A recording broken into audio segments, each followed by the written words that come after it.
news right now. Joins now.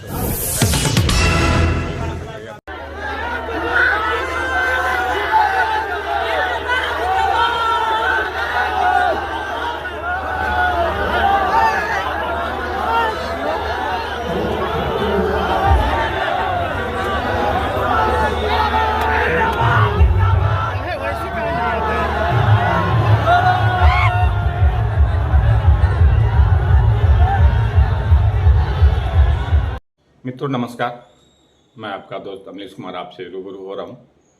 मित्रों आज एक ऐसी खबरों के साथ रूबरू हो रहा हूँ जिसको मैं विस्तार पूर्वक बताऊंगा। मित्रों जैसा कि आप जानते हैं कि बिहार में आगामी विधानसभा चुनाव होने वाले हैं।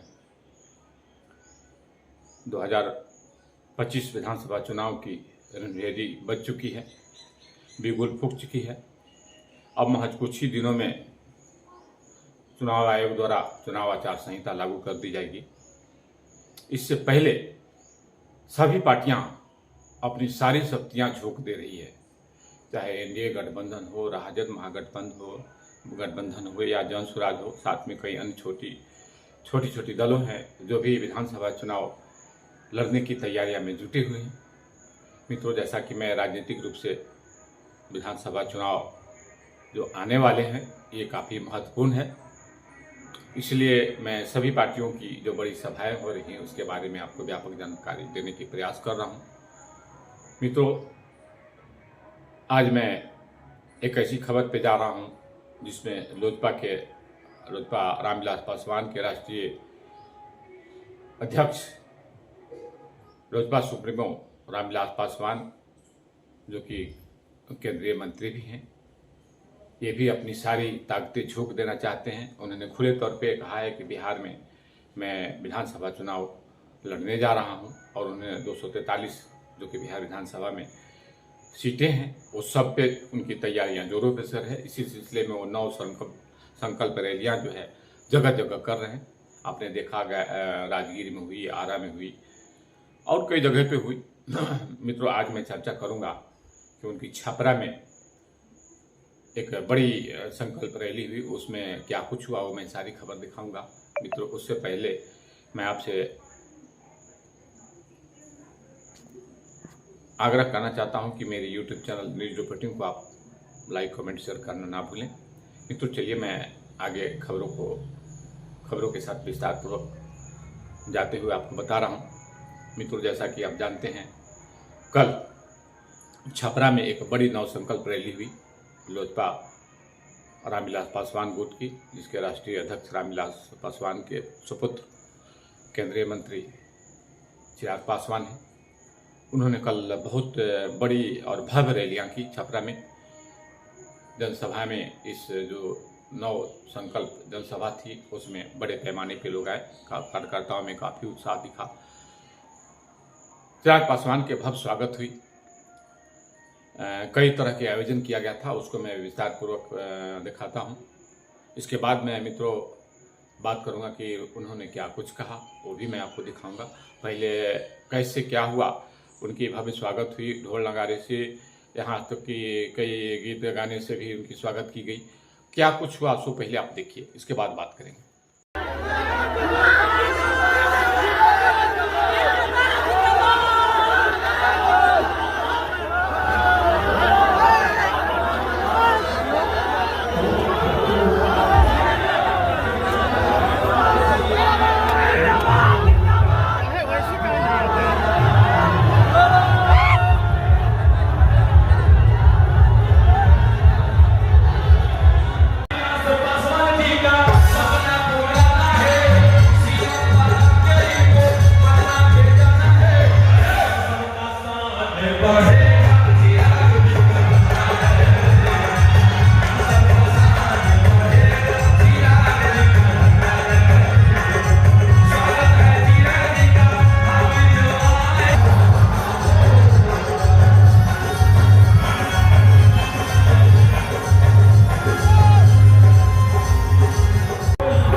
जैसा कि आपने देखा कि लोजपा रामविलास के सुप्रीमो केंद्रीय मंत्री चिराग पासवान का भव्य स्वागत हुआ, कार्यकर्ता में काफ़ी उत्साह दिखा। उन्होंने सबका अभिवादन स्वीकार किया और संकल्प सभा में जुटी भीड़ से वे काफ़ी गदगद हुए, काफ़ी उत्साहित थे। उन्होंने अपने संबोधन में क्या कुछ कहा आगे मैं दिखाऊंगा। उन्होंने क्या कुछ कहा वो पूरी खबर को पहले देखें, इसके बाद मैं मित्रों आपसे बात करूंगा। इस पूरी खबर को आप देखना न भूलें। चलिए आगे बढ़ते हैं।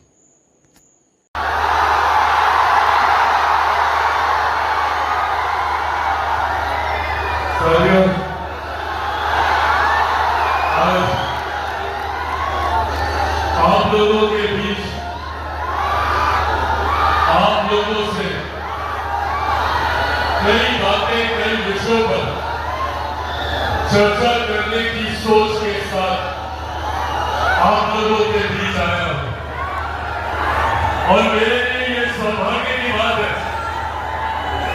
कि एक ऐसे समय पर सारण की इस पावन धरती पर आप लोगों के बीच आने का मौका मिला, जहां कई खूबसूरत संजोग यहां पर बन रहे हैं।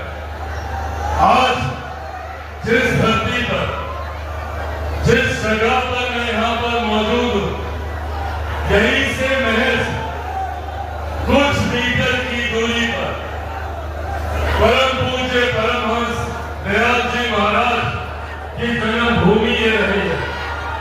और आज 2 दिन के बाद जब उनका स्मृति दिवस है, तो स्मृति दिवस पर भी उनको याद करने के लिए जो कार्यक्रम का 2 दिन के बाद आयोजन किया जाएगा, वो इसी धरती पर किया जाएगा, जहां पर हम सब लोग आज खड़े एक दूसरे से चर्चा कर रहे हैं।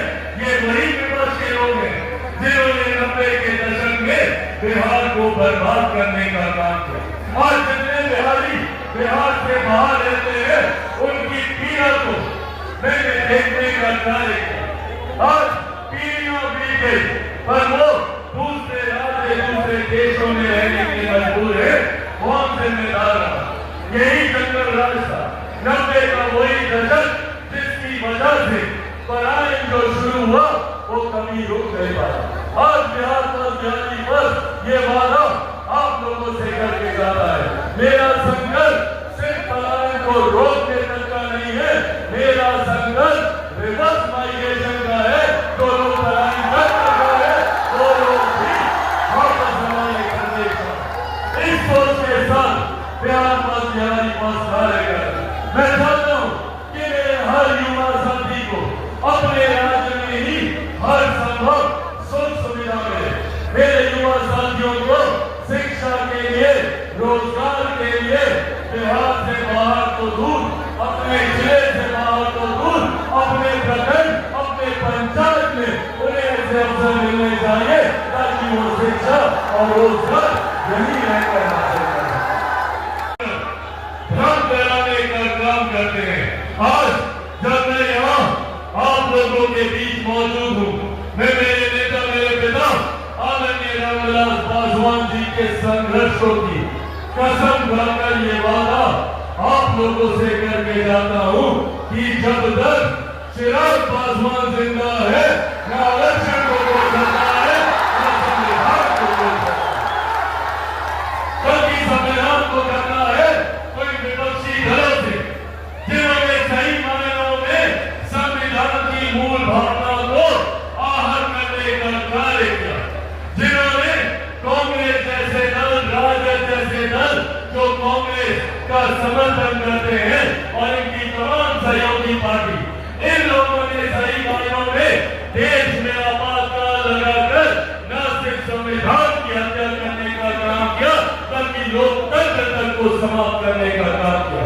और उसी दौरान इन्होंने हमारे संविधान की प्रस्तावना तक को बदलने का कार्य किया। और साथियों, आने वाले दिनों में अगर ये और इनके समर्थक दल अगर बिहार की राजनीति में आते हैं, अगर बिहार की सत्ता में आते हैं, तो ऐसे कई और अधिकार हैं जिसको ये छीनने का काम करेंगे।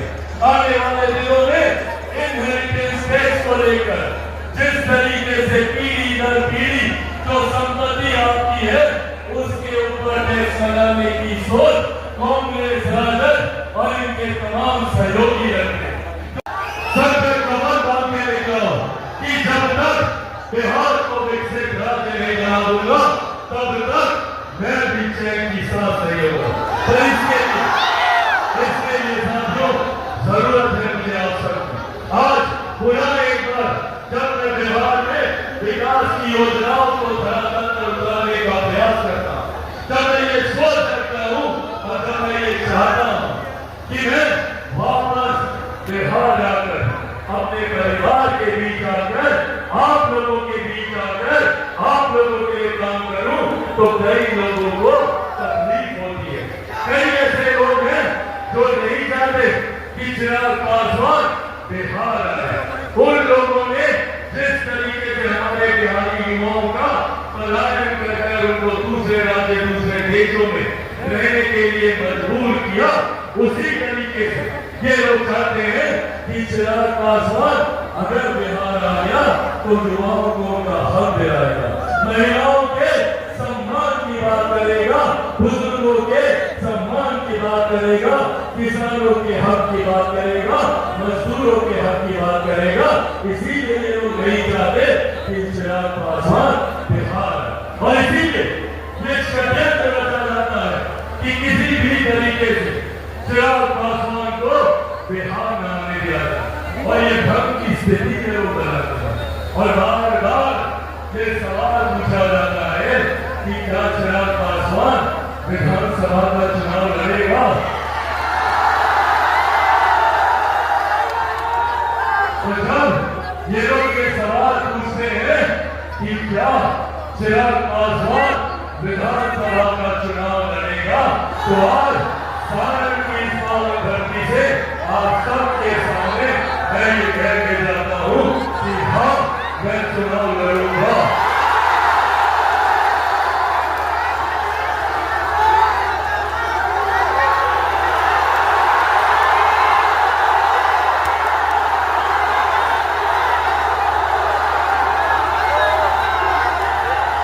मैं चुनाव लड़ूंगा बिहारियों के लिए, मेरे भाइयों के लिए, मेरी माताओं के लिए, मेरी बहनों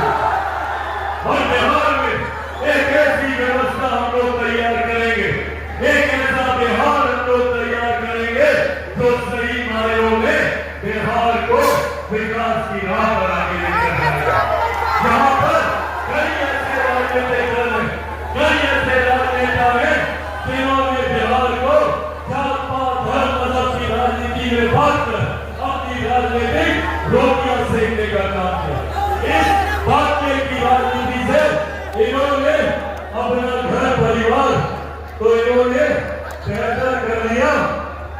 बहुत बहुत धन्यवाद। खूबसूरत है ना?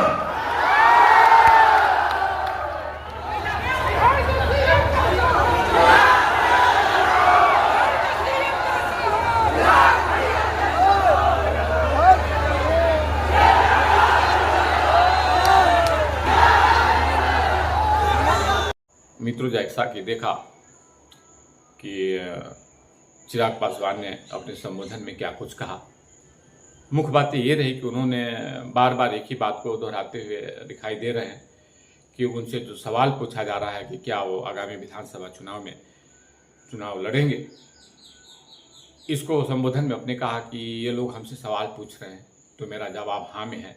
मैं बिहार की विकास के लिए, बिहार की बदलाव के लिए संकल्प लेकर मैं बिहार विधानसभा चुनाव लड़ने की घोषणा कर चुका हूं। मैं मजबूती से इसकी तैयारियां कर रहा हूं, इसमें कोई संशय शकशुबा नहीं। मैं 243 सीटों पर मैं मजबूती से चुनाव लड़ूंगा और बिहार के विकास के लिए मैं संकल्प लेता हूं। मित्रों, और उन्होंने बातें की। मित्रों, उन्होंने बिहार को विकसित बनाने के संकल्प के साथ बिहार विधानसभा चुनाव लड़ने की घोषणा किया। उनका लोकप्रिय नारा है बिहार फर्स्ट, बिहारी फर्स्ट। तो वो बिहार विधानसभा में चुनाव लड़ने की तैयारी इसी नारों के साथ जा रहे हैं, बिहार को विकसित बनाने की संकल्प के साथ जा रहे हैं। मित्रों, अब बात ये उठती है कि चिराग पासवान एनडीए के मुख्य घटक दलों में से लोजपा एक पार्टी है जिसका नेतृत्व इसके सुप्रीमो चिराग पासवान करते हैं। जैसा कि आप जानते हैं वो केंद्रीय मंत्री भी हैं, तो ये सर्वविदित है कि वो एनडीए में रह के ही चुनाव लड़ेंगे। अब सवाल ये उठता है कि एनडीए में रहेंगे, सभी सीटों पे चुनाव लड़ेंगे, ये कुछ बात जो है लोगों को हजम नहीं हो रही है, क्योंकि ये तो बात दुधारी हो गई। एक तरफ आप एनडीए में हैं और सभी सीटों पे चुनाव लड़ेंगे, तो क्या एनडीए जो है लोजपा के लिए ही, लोजपा के नेतृत्व में ही सारी चुनाव लड़ेगी? क्या 243 सीटें पे से सिर्फ लोजपा ही लड़ेगी? अब सवाल ये उठता है कि लोजपा 243 सीटें पे रहेगी तो एनडीए में आखिर कैसे रहेगी?